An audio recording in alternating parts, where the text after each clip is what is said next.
Okay, donc, nous allons passer à l'interprétation maintenant. Donc, interprétation.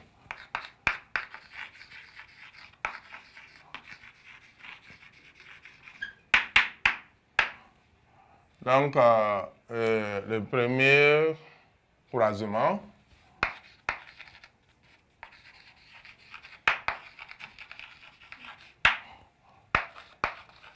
Parents. On va les appeler P1.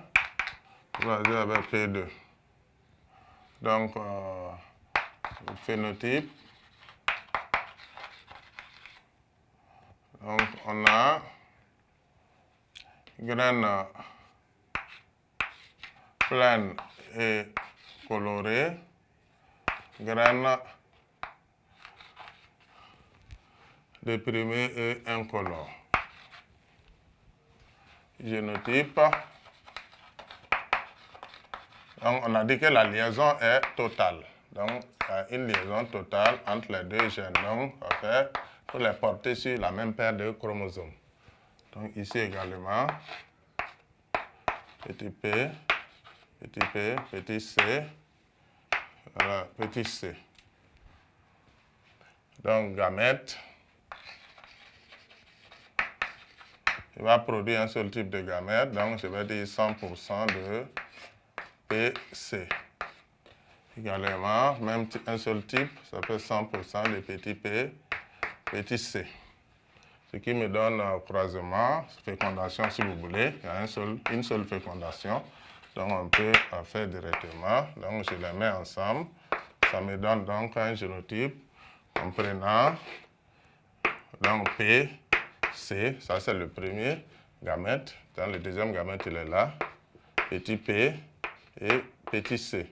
Ce qui me donne à F1 2 points 100% d'individus, graines pleines et colorées. Donc, on dira que ces résultats théoriques sont conformes aux résultats expérimentaux.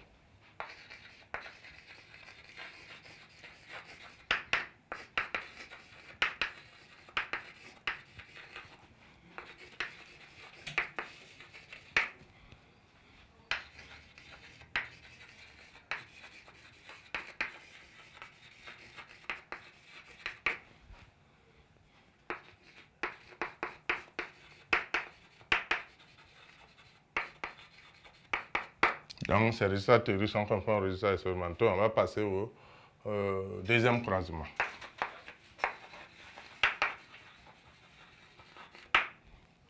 Donc là, on a des parents.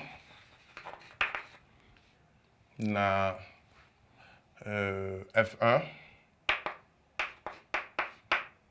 qu'on a croisé avec P2. On a parlé de test cross. On a comme phénotype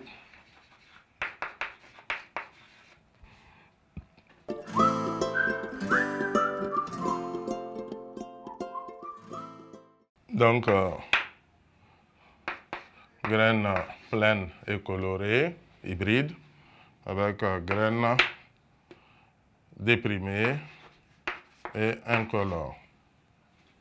Donc comme génotype, donc P grand C, petit p, petit c. Ici on a petit p, petit c, petit p, petit c.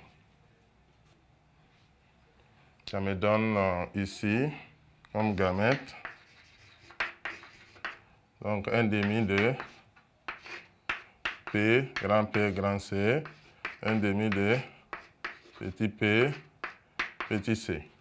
Et ici on a 100% de petit p, petit c. Donc, nous allons maintenant effectuer l'échiquier de croisement.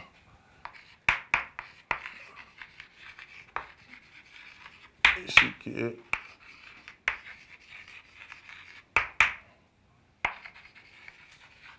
au croisement.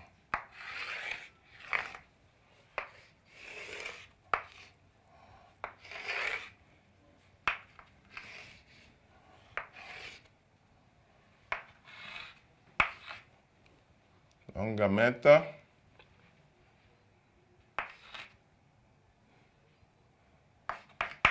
F1, P2.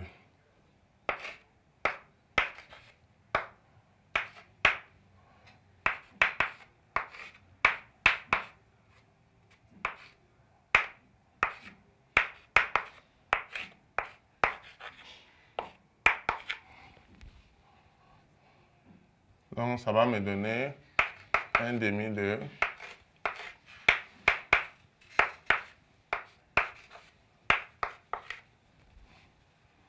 et ici aussi 1 demi de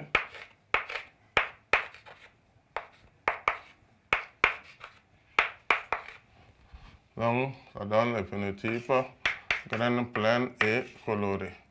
Phénotype graine déprimée et incolore.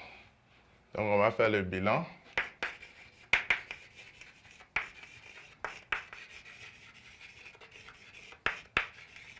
Bilan des phénotypes. Donc, graine pleine et colorée, on a 1 demi, ça fait 50%. Graine déprimée et incolore, ça fait 1 demi, égal à 50%. Donc, nous voyons que ces résultats théoriques sont conformes aux résultats expérimentaux.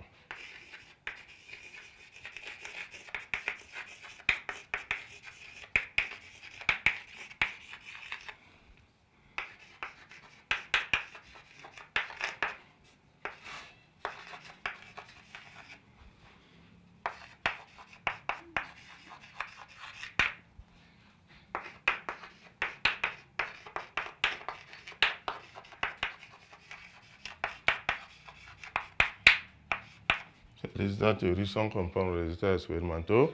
Donc, c'est dire que nous avons conformité, nous sommes dans la bonne direction. Donc, nous allons donc conclure en disant que dans les deux croisements, les résultats théoriques et expérimentaux sont conformes.